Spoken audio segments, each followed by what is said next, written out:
alunos e alunas, tudo bem com vocês, com os familiares, tudo ok? Vamos para a aula de língua portuguesa do 9º ano. Professor Wagner mais uma vez aqui para gravar mais uma aula sobre compreensão e interpretação de texto. Coloca também a data aí certinho, anota o número da aula e a disciplina retorna daqui a pouco.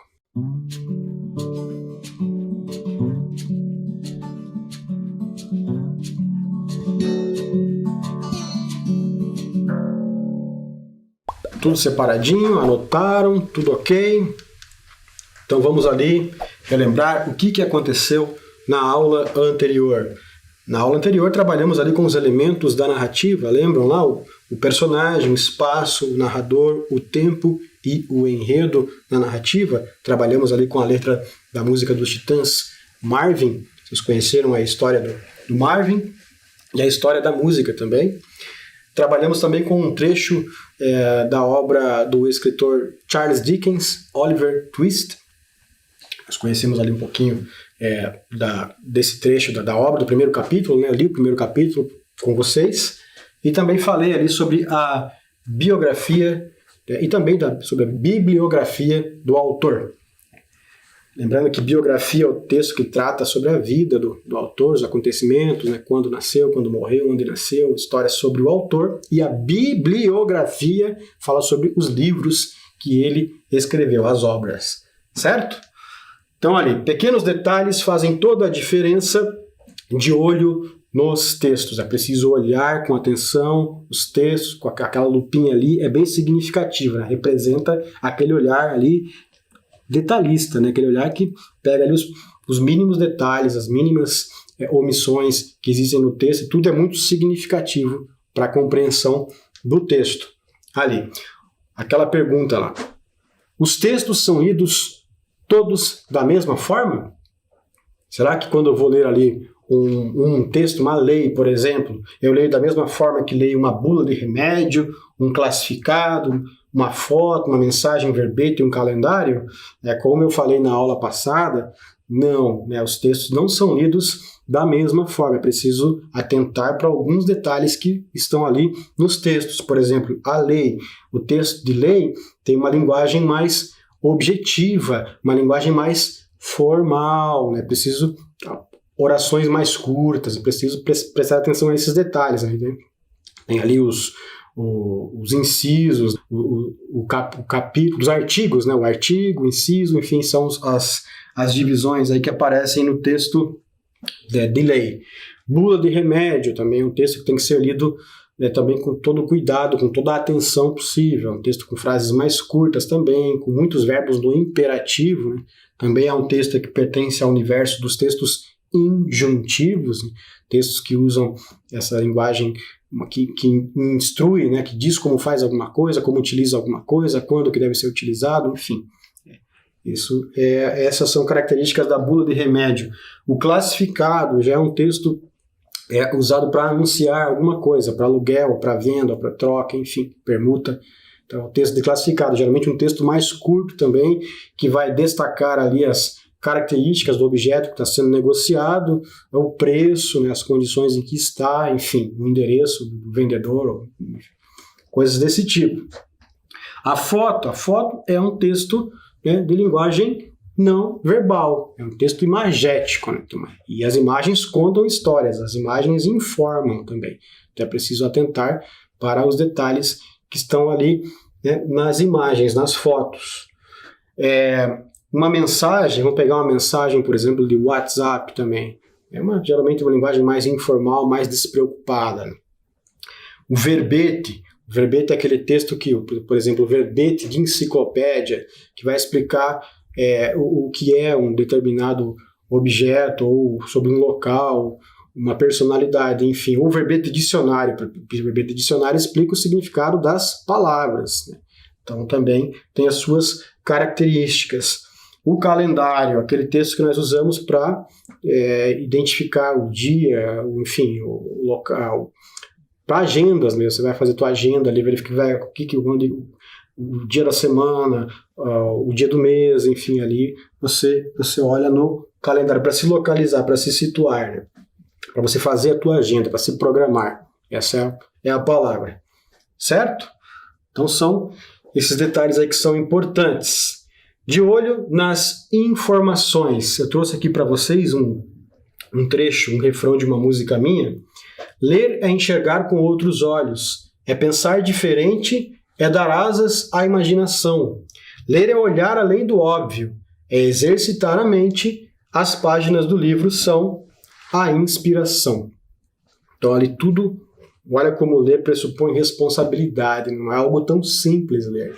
Enxergar com outros olhos, quer dizer, ir além do que está ali colocado muitas vezes. É pensar diferente, a leitura faz com que você pense diferente, ela instiga esse pensamento diferente, ela te capacita a pensar diferente, a ir além do senso comum, certo? É dar asas à imaginação. Quando você lê um bom romance, um conto bacana, uma crônica, um poema, muitas vezes você dá asas à imaginação. Você consegue abstrair. Ler é olhar além do óbvio, é exercitar a mente, né? A leitura é o exercício da mente. O corpo precisa de exercícios físicos. A mente precisa de leitura. A leitura é o exercício da mente. É importante. As páginas do livro são a inspiração. Quanto mais eu leio, mais inspirado eu fico, mais capacitado eu fico a escrever, a produzir materiais com mais qualidade e a interpretar melhor também. Então, ali, palavras, imagens, referências, omissões, o tamanho e formato das letras, repetições, tudo isso é importante no ato da leitura. Tudo isso tem que ser observado quando se lê. Ok? Então, aqui de olho nas informações, eu peguei aqui a capa do Jornal do Meio Ambiente do Estado de São Paulo. Ali vocês têm uma figura em destaque ali no meio, mostrando uma tartaruga e um plástico. O mar não é para plástico. A poluição plástica nos mares é um problema para a fauna e para o ser humano. Então, ali, percebam que a forma como está colocada, como estão sendo usadas ali a linguagem verbal e a linguagem não verbal, transmitem uma mensagem, levam a uma interpretação. Então vejam o destaque lá, o nome do jornal, e o destaque a manchete principal ali que o jornal traz, certo? Aqui de novo, de olho nas informações, eu trouxe aqui uma capa da Folha de São Paulo. Notem que nós temos aqui a principal manchete com letra maior, com mais destaque ali, com 309 quilômetros de filas, São Paulo tem maior trânsito da história. Olha a manchete principal da capa da Folha de São Paulo e as manchetes secundárias ali com letra menor, certo? Então aí a capa da Folha de São Paulo para observarem. Vamos falar nessa aula de hoje sobre textos de cunho argumentativo. Falaremos sobre a carta do leitor e também sobre o artigo de opinião, certo? Carta do leitor é o primeiro texto sobre o qual eu falarei hoje. Você já ouviu falar do gênero carta do leitor? Já leu em algum lugar, já ouviu falar em alguma aula de língua portuguesa, ou estava ali lendo um jornal, uma revista e viu e observou lá a seção carta do leitor? As palavras carta do leitor demonstram que se trata de um texto em que o leitor escreve, certo? Se é carta do leitor, então é um texto dele, é um texto que ele escreve. Mas para quem e por quê? Por que será que o leitor é impelido, é levado a escrever uma carta do leitor? Imagina por que será que ele escreve? Com que motivação? Então, ali. A carta do leitor é um gênero textual de caráter argumentativo que consiste em expor a opinião do leitor de um jornal, revista ou site acerca de determinado assunto publicado nesses suportes. Trata-se, desse modo, de um texto que visa estabelecer um diálogo entre o público e os veículos de comunicação. Tal interação tem como objetivo principal, além de dar voz ao leitor, obter um feedback dele a fim de avaliar a qualidade do trabalho realizado pelos editores. Então, quando alguém escreve uma carta do leitor, geralmente a pessoa quer dar um retorno para a redação do jornal, da revista ou do site, acerca de um assunto do qual ela gostou ou de um assunto do qual ela não gostou. A carta do leitor pode ter o tom de elogio, pela matéria publicada, ou pode ter um tom de crítica também. Ela pode aparecer com esses dois aí vieses, né? E também os editores usam a carta do leitor para perceber como é que aquele material que eles estão produzindo está sendo recebido pelo público-alvo. Então, se aparece muita crítica, por exemplo, tem que mudar aqui as nossas matérias, tá? Porque o pessoal está criticando muito. Se aparecem muitos elogios, tá legal, vamos continuar, vamos manter nessa linha que o pessoal está gostando. Mais ou menos por aí, dessa forma que funciona. Então, lá, um exemplo de carta do leitor. Eu trouxe aqui para vocês. Curitiba, 13 de maio de 2021. Caro editor, escrevo essa carta com o intuito de felicitar o jornal pela excelente matéria sobre a importância de preservar as áreas verdes da cidade. Sei que vivo em uma cidade que é referência mundial quando se fala em áreas verdes, mas é sempre importante manter viva essa filosofia. Sou favorável a que se amplie a quantidade de parques existentes em nossa bela cidade, pois, para mim, quanto mais interação meus filhos e netos tiverem com ambientes naturais, melhor será para a educação ecoambiental deles, bem como de todos aqueles que herdarão um mundo onde será cada vez mais necessário se preocupar com a preservação ambiental. A abordagem que o jornal fez foi sensacional, pois deixou bem explícita a importância que as florestas têm em uma série de aspectos. Atenciosamente, Isabel Lunas. Então, um exemplo de carta do leitor para vocês perceberem. Daqui a pouco eu vou falar sobre as características do gênero, mas ali já dá para notar que temos o local em que a pessoa mora, a data em que ela produziu a carta ali, o vocativo, que é aquela parte do texto usada para interpelar, para chamar o interlocutor, para evocar. Vocativo é uma palavra que vem do latim e significa vocare, que quer dizer exatamente isso, interpelar, chamar. Né? Usamos muitos vocativos no dia a dia. Pai, me ajuda aqui. Filho, não bagunce aí. Fulano, vem aqui, me dê uma força. Esse é o vocativo, e ele geralmente é separado do resto do texto por vírgula. É um dos usos da vírgula, inclusive. Separar o vocativo aí do restante do texto ou da oração. Então, o corpo do texto é ali o agradecimento, né? A despedida, na verdade, despedida e a assinatura de quem produziu a carta. Ok? Então, vamos lá. Estrutura da carta do leitor. Eu falei, já adiantei o assunto, mas eu vou ler de novo aqui para vocês. Local e data, né? Tem que ter na carta do leitor.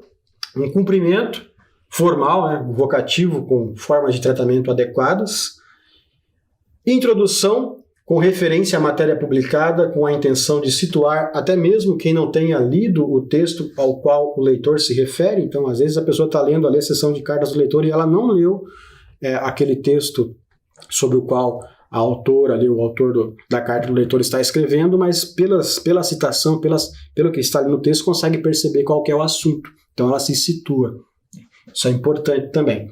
O desenvolvimento com a fundamentação da opinião com base em informações presentes no texto ao qual o leitor se refere. Conclusão, retomando a opinião apresentada e expressão cortês de despedida. E o uso de linguagem formal. Então a carta do leitor tem essa característica, a linguagem que se utiliza nela é uma linguagem formal. Certinho? Bom, agora é com você. A questão 1. Os dois trechos da carta do leitor ao lado evidenciam a. Opiniões similares sobre o mesmo assunto. B. Visões divergentes sobre assuntos distintos. C. Opiniões divergentes sobre o mesmo assunto, ou D, visões aproximadas sobre assuntos parecidos. Então eu trouxe para vocês um trecho daquela carta do leitor que eu li para vocês e um trecho de uma outra carta do leitor. Leiam, analisem esses dois trechos aí, eles vão perceber que ao fazer isso, elas falam sobre o mesmo assunto, mas com visões diferentes. Ok?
Então vamos checar qual que é a resposta correta. Alternativa C, opiniões divergentes sobre o mesmo assunto. Fica bem claro, né, que essa pessoa aqui da primeira carta, esse primeiro trecho aqui, gostou do texto e que a pessoa que escreveu o segundo trecho fez críticas negativas, não gostou aí do texto. Ok? Por isso, opiniões divergentes. Não poderia ser a opiniões similares sobre o mesmo assunto, porque as opiniões não são similares, elas são divergentes. Visões divergentes sobre assuntos distintos, não. As opiniões são divergentes, mas os assuntos não são distintos. São iguais, né? Os textos são sobre o mesmo assunto. Então, cuidado com esses distratores aí. Uma delas se encaixa, mas a outra não. E a D ali, visões aproximadas sobre assuntos parecidos. Não são visões aproximadas. São visões, como já foi mencionado, divergentes, diferentes. Ok? Então, lá o gabarito da questão 1, alternativa C é a alternativa correta. Questão 2. A carta do leitor é um texto de cunho argumentativo. Por quê? Por que a carta do leitor é um texto de cunho argumentativo? A. Porque nele predominam descrições. B. Nele predominam narrações. C. Contém opinião sobre determinado assunto. Ou D. Orienta o leitor a fazer algo. Pensem aí sobre o gênero carta do leitor e sobre o porquê dele ser argumentativo. Escolham a alternativa que vocês julgam ser a correta e eu já retorno com a resposta.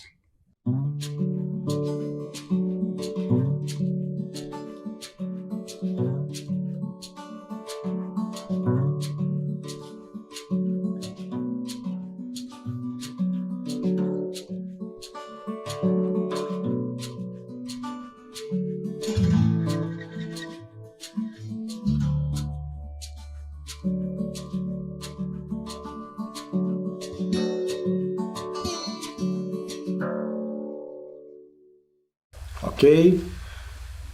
Qual que é a resposta correta? Alternativa C, contém opinião sobre determinado assunto. A argumentação está fundamentada na emissão de uma opinião com base, né? Uma opinião embasada. Então, não pode ser a A, porque não predominam descrições ali na carta do leitor, né? Pode até ter descrição, mas não há predominância de descrição. Isso acontece em textos descritivos, né, que não é o caso da carta do leitor. Predominam narrações, na carta do leitor também não. Né? Texto narrativo é que tem narração. A carta do leitor não é um texto narrativo. E a alternativa D, orienta o leitor a fazer algo, também não, né, porque o texto que faz isso é o texto injuntivo, né? A bula de medicamento, o manual de instruções, esses textos aí que têm essa característica de orientar o leitor a fazer algo, textos que usam verbos no imperativo. Por isso a alternativa C é a correta, lá o gabarito. Questão 2, alternativa C ali. Ok? Então, continuando agora, vamos falar sobre outro texto que pertence a esse universo dos textos onde a argumentação é muito importante, é fundamental. O artigo de opinião. Já ouviu falar sobre esse texto, sobre esse gênero textual, artigo de opinião? É muito comum, né? Então, ali, você já escreveu algo tentando convencer alguém a concordar com o seu ponto de vista? Geralmente a pessoa que você sabe que pensa diferente de você vai tentar persuadi-la, convencê-la a, se não necessariamente pensar como você, mas pelo menos a refletir, a passar a considerar outras opiniões, passar a considerar a sua opinião também como uma opinião válida. Já passou por essa experiência? Se sim, como foi sua experiência? Se você já tentou fazer isso, como é que foi? Foi legal? Foi tranquilo? Foi difícil? Foi uma tarefa árdua? Né? Se não, como você acredita que seria tal tarefa? Se você precisasse convencer alguém, precisasse fundamentar a sua opinião, porque ter opinião é fácil, né? E agora, fundamentar a opinião? Tentar convencer a pessoa a dar ouvidos a você, a passar a considerar aquilo que você diz, que você escreve. E aí, como é que seria essa experiência? Pense sobre isso. Vamos ao artigo de opinião. O que é? O artigo de opinião é um texto dissertativo argumentativo que é escrito com o objetivo de defender um ponto de vista sobre determinado assunto. Sua base se assenta na persuasão, uma vez que o autor tem como principal objetivo convencer o leitor a acreditar no que é dito ou, ao menos, refletir acerca da opinião exposta. Então, ali a base do artigo de opinião é a persuasão. O que é persuasão? É a capacidade de convencimento. Persuadir alguém é convencer a pessoa. Ok? E para você persuadir, para você convencer, você precisa ter bons argumentos, senão fica difícil de fazer com que a pessoa dê ouvidos àquilo que você está dizendo ou que você está escrevendo num artigo de opinião. Certo? Então, ali, as características do artigo de opinião. Textos escritos em primeira e terceira pessoa. Então, não há uma regra, pode ser em primeira ou em terceira pessoa. O uso da argumentação e persuasão, como eu já disse, são fundamentais aí no artigo de opinião. A argumentação e a persuasão. Geralmente são assinados pelo autor. Produções veiculadas nos meios de comunicação, né? Geralmente jornais, na internet, em blogs, enfim. Possuem uma linguagem simples, objetiva e subjetiva. Abordam temas da atualidade, possuem títulos polêmicos e provocativos, contêm verbos no presente e no imperativo. Ali, títulos polêmicos e provocativos, isso é fundamental no artigo de opinião, porque é um texto que tenta chamar a atenção do leitor. Esse é um dos principais objetivos do artigo de opinião, né? Provocar interesse por aquilo que foi publicado. E a questão dos tempos verbais também. Ali o uso de verbos no presente e no imperativo. Não se usa geralmente verbos no pretérito no artigo de opinião. Geralmente se usa verbos no pretérito em textos narrativos. Ok? A estrutura do artigo de opinião. Geralmente, os artigos de opinião seguem o padrão da estrutura dos textos dissertativos argumentativos. Introdução, exposição, apresentação do tema que será discorrido durante o artigo, desenvolvimento, interpretação, momento em que a opinião e a argumentação são os principais recursos utilizados, e a conclusão, a opinião, finalização do artigo com a apresentação de ideias para solucionar os problemas sobre o tema proposto. É mais ou menos a estrutura da redação da famosa e famigerada redação do Enem. Tem essa estrutura aqui de introdução, desenvolvimento e conclusão. Ali na conclusão fica ali a proposta de intervenção. Como é que você resolveria o problema? Quais soluções se apontaria para determinado problema, né? É isso que aparece na conclusão. Então o artigo de opinião segue mais ou menos a mesma estrutura, né? Bem parecido com o texto dissertativo argumentativo. Certo? Eu trouxe para vocês aqui, então, um artigo de opinião, cujo tema é a ação do homem e o aquecimento global. Quando o assunto é a temperatura do planeta, não há consenso entre os pesquisadores para explicar os últimos fenômenos meteorológicos ocorridos no mundo. Mas de uma coisa se tem certeza: trata-se de um processo sem volta e a ação humana já ultrapassou em muito o limite do aceitável. A assinatura do artigo, né? Tatiana Pinheiro e Rogério Fernandes, 2 pessoas, portanto, assinam esse artigo, a data e tudo ok. Continuando aqui. É fato que o planeta Terra está passando por mudanças ambientais importantes. O marco inicial desse processo é a Revolução Industrial, que data do século XIX. Foi nessa época em que as fábricas começaram a demandar mais recursos naturais para produzir bens de consumo. O principal impacto da crescente atividade fabril, em vigor até hoje, foi o aumento da concentração de gases de efeito estufa na atmosfera, especialmente do dióxido de carbono, CO2, produzido na queima de combustíveis, como o óleo diesel e a gasolina. Não por acaso, o último relatório do Painel Intergovernamental de Mudanças Climáticas, o IPCC, sigla em inglês, 2007, aponta o dióxido de carbono como um dos principais vilões do aquecimento global e recomenda que as emissões sejam reduzidas à metade. Para o órgão, a maior autoridade no tema, há 90% de chance de o aquecimento do planeta ser provocado pelo acúmulo desse gás na atmosfera.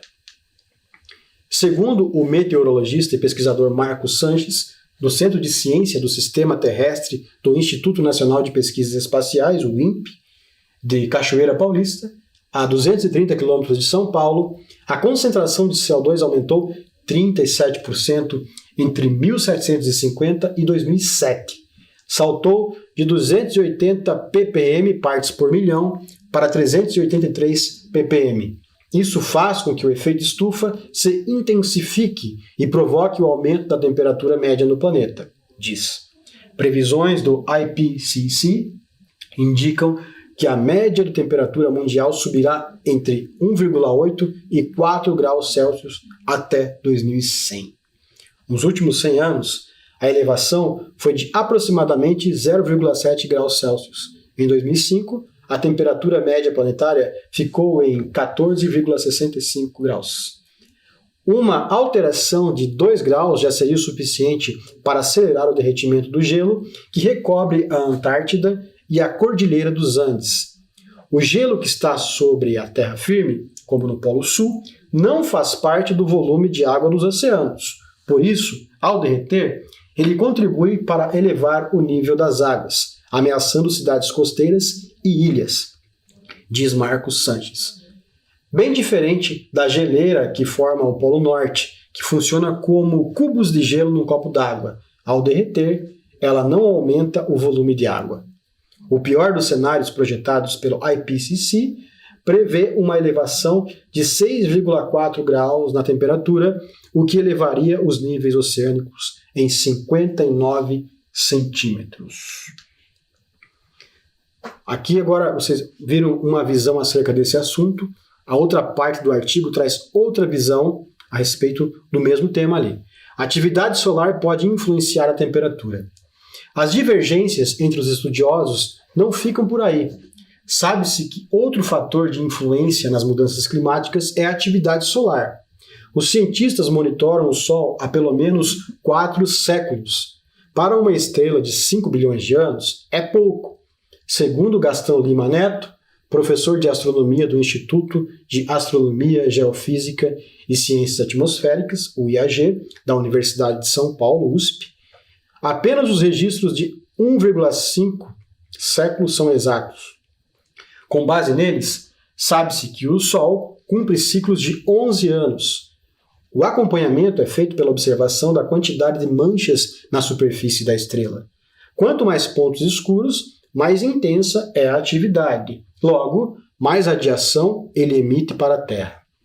No livro Aquecimento Global, o pesquisador japonês Shigenori Maruyama refuta a tese de que as atuais altas temperaturas sejam provocadas pelo acúmulo de CO2, com base na análise da variação da atividade solar nos últimos 400 anos. Maruyama conclui que os picos do número de manchas solares têm ciclos de 100 anos e não de 11. Para ele, desde 2008, estamos próximos de ultrapassar um pico. De acordo com ele, o último aquecimento foi causado pela atividade solar, que deverá enfraquecer, indicando grande possibilidade de a temperatura cair. Por esse raciocínio, com emissão ou não de CO2, a Terra passará por mudanças climáticas. Então aqui nós temos a visão desse pesquisador aí, desse cientista japonês, o Maruyama, né? O Shigenori Maruyama, que coloca o Sol como um elemento aí que influencia no aumento da temperatura no planeta. Dentro das diversas linhas de pesquisa científica, há um ponto pacífico. O estilo de vida do homem tem que mudar. Atualmente somos 6,6 bilhões de habitantes consumindo o que existe sobre a superfície terrestre a um ritmo superior ao da capacidade de reposição do planeta. Estima-se que consumimos 25% além do que o meio ambiente consegue repor. Lembra Emerson Galvani, geógrafo e professor da Faculdade de Filosofia, Letras e Ciências Humanas da USP. Só para Lembrar aqui que esse texto é de 2010, se eu não me engano, então fala ali em 6,6 bilhões, já passamos de 7 bilhões de habitantes do planeta, só para situar vocês aí. Com a perspectiva de chegarmos aos 7 bilhões de habitantes em 2 anos, fica difícil imaginar uma mudança radical nesse quadro. Uma das saídas é tentar diminuir o impacto dessa ocupação no planeta e o consequente aumento da concentração de gases de efeito estufa. Ricardo de Camargo, físico e professor de meteorologia do IAG, recomenda cautela. Não é para radicalizar, a questão é de sustentabilidade. Não é o caso de parar de consumir, é preciso pensar em como usar os recursos, diz. Então não é novidade para ninguém que é preciso haver uma mudança de comportamento em relação ao uso dos recursos, né, que a Terra oferece, porque muitos deles são finitos. Então aqui, ó, vamos falar agora sobre fato e opinião. Tanto o fato quanto a opinião são encontrados em um artigo de opinião, certo? Então ali, ó, muita gente confunde as duas coisas, né, e não sabe diferenciar os dois. Fato. Realidade, algo cientificamente comprovado. É o fato, tá ali, é científico. A opinião, maneira de julgar, de ver, de pensar. Então, enquanto o fato é imutável, o fato é aquele, a opinião pode divergir, pode ser diferente, né? Cada um tem a sua opinião sobre o fato, certo? Opinião muda, fato não. Você tem direito às suas próprias opiniões, porém você não tem direito aos seus próprios fatos. Então lá, exemplos de fato. Curitiba é uma cidade com quase 2 milhões de habitantes. Isso é um fato, é algo científico. Foi feito o censo, foi feita a contagem e chegou-se ali à conclusão, ao resultado de quase 2 milhões de habitantes. Bibliotecas são lugares onde se pode encontrar muitos livros. É um fato. Biblioteca é um lugar onde há vários livros. Carros são meios de transporte bastante utilizados. Também é um fato, se verifica. As grandes cidades utilizam muitos carros, né? Os congestionamentos, né, estão aí para não me deixar mentir, né, para mostrar, para evidenciar que os carros aí são muito utilizados. Agora, a opinião. Curitiba é uma cidade bastante humana. Tá. Você pode pensar assim, mas outras pessoas podem não pensar assim. Eu, por exemplo, olho essa frase de forma bastante relativa, né? É bastante humana em alguns aspectos, em outros não, né? Algumas pessoas são bastante humanas, outras não. Então não posso dizer que Curitiba, não posso afirmar como fato que Curitiba é uma cidade bastante humana. Perceberam que é opinião, portanto? Ali, ó. Sobre bibliotecas agora. Bibliotecas são oásis de conhecimento em meio a um deserto composto por uma sociedade cada vez mais superficial, né? Também há algo relativo à opinião. Notem que quanto mais adjetivo se usa, quanto mais adjetivação há, mais fica evidente que se trata de opinião, certo? E carros são meios de transporte práticos e bastante eficientes. Nem sempre, né? Então, as opiniões podem variar em relação aos carros ali. Então, ali, eficientes, né? Bastante eficientes, adjetivação ali. Então, mostra que se trata de opinião. Perceberam a diferença? Enquanto o fato não muda, é aquele inquestionável, a opinião é questionável. Ela pode mudar, ela pode ser diferente. Certo? E agora é com você. Ao lado temos, respectivamente, exemplos de A. Fato, opinião e fato. B. Fato, fato e opinião. C. Opinião, fato e fato. Ou D. Opinião, opinião e fato. Aqui está o trecho. O principal impacto da crescente atividade fabril em vigor até hoje foi o aumento da concentração de gases de efeito estufa na atmosfera, especialmente do dióxido de carbono, CO2, produzido na queima de combustíveis como o óleo diesel e a gasolina. Não é para radicalizar, a questão é de sustentabilidade. Não é o caso de parar de consumir. É preciso pensar em como usar os recursos, diz. E o terceiro trecho ali, os cientistas monitoram o Sol há pelo menos 4 séculos. Então analisem esses trechos, as alternativas e identifiquem a alternativa correta. Na sequência, eu retorno com a correção.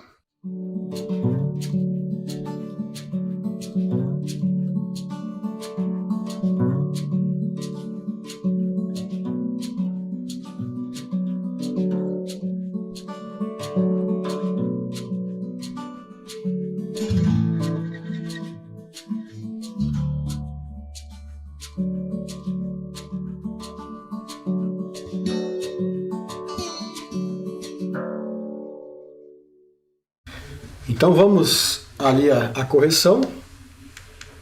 A questão 3, fato, opinião e fato. Né? Ficou claro que o primeiro trecho tem um fato, né? Uma comprovação científica. Na B ali, no segundo trecho, aliás, tem opinião. E no último trecho aqui, os cientistas monitoram o Sol há pelo menos 4 séculos, é um fato também. Né? É uma comprovação científica. Certo? O gabarito da questão 3, alternativa A correta. Questão 4. Marcos Sanches utiliza como argumento para justificar a tese de que o nível das águas pode aumentar A. O derretimento do gelo no Polo Norte. B. O aumento do desmatamento e da ocupação de áreas costeiras. C. O crescimento das cidades costeiras e o derretimento do gelo na Antártida. Ou D. O derretimento do gelo que está sobre a Terra no Polo Sul. Aqui tem o trecho ao lado que vocês vão ler para identificar a resposta correta. E eu já volto com a correção.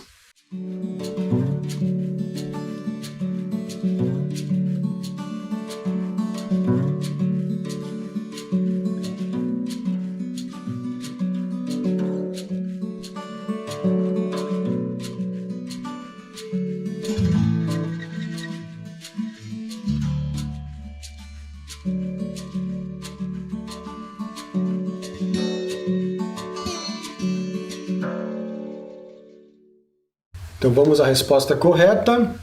O derretimento do gelo que está sobre a Terra no Polo Sul. Então ali, o gelo que está sobre a Terra firme, como no Polo Sul, não faz parte do volume de água dos oceanos. Por isso, ao derreter, ele contribui para elevar o nível das águas, ameaçando cidades costeiras e ilhas, diz Sanches.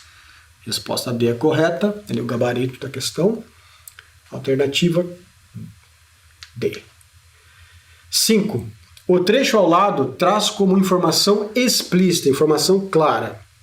A. Um dos principais vilões do aquecimento global. B. A data em que foi criado o IPCC. C. A data em que a redução das emissões de dióxido de carbono começou. Ou D. A recomendação de que seja criado um painel intergovernamental de mudanças climáticas. Leia o trechinho ao lado aí e daqui a pouco eu volto com a correção.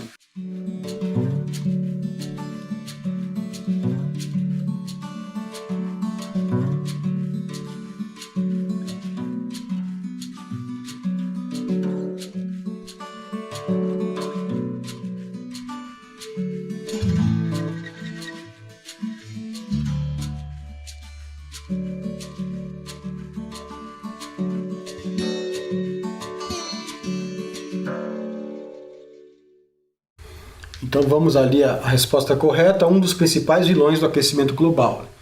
Não por acaso, o último relatório do painel intergovernamental de mudanças climáticas, o IPCC, sigla em inglês, de 2007, aponta o dióxido de carbono como um dos principais vilões do aquecimento global e recomenda que as emissões sejam reduzidas à metade. Ficou bem claro ali no texto ao lado. Então, o gabarito, alternativa A da questão 5. E a questão 6, o pronome demonstrativo em destaque refere-se A. Ao INPE, B. Ao aumento da concentração de CO2, C. Ao efeito estufa ou D. Ao aumento da temperatura no planeta. Leiam esse texto ao lado, analisem as alternativas e escolham a correta.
Então vamos à resposta correta.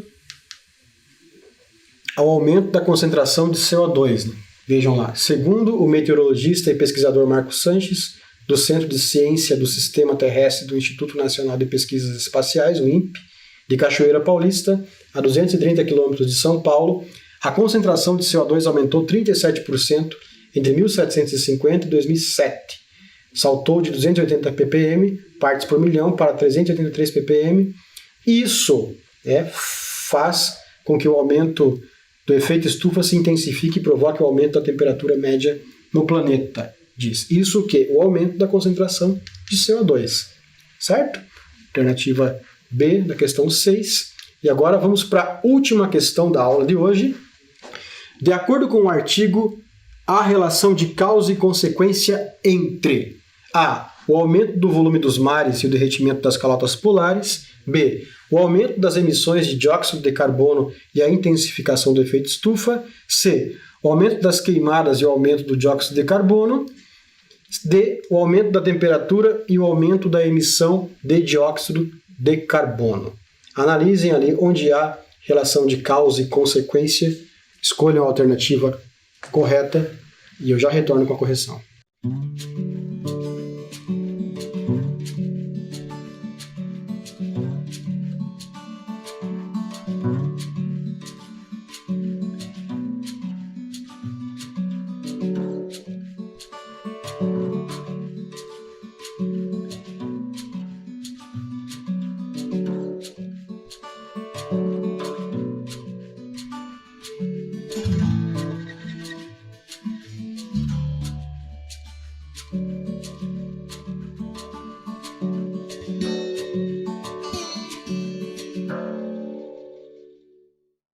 Então, causa e consequência ocorre ali na B, o aumento das emissões de dióxido de carbono e a intensificação do efeito estufa. Né? O aumento dessas emissões ocasionam ali o efeito, a intensificação do efeito estufa. Então, a causa são as emissões e a consequência é essa intensificação do aquecimento do planeta.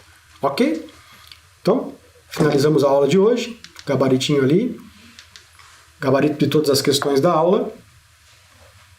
Ok? Para vocês observarem.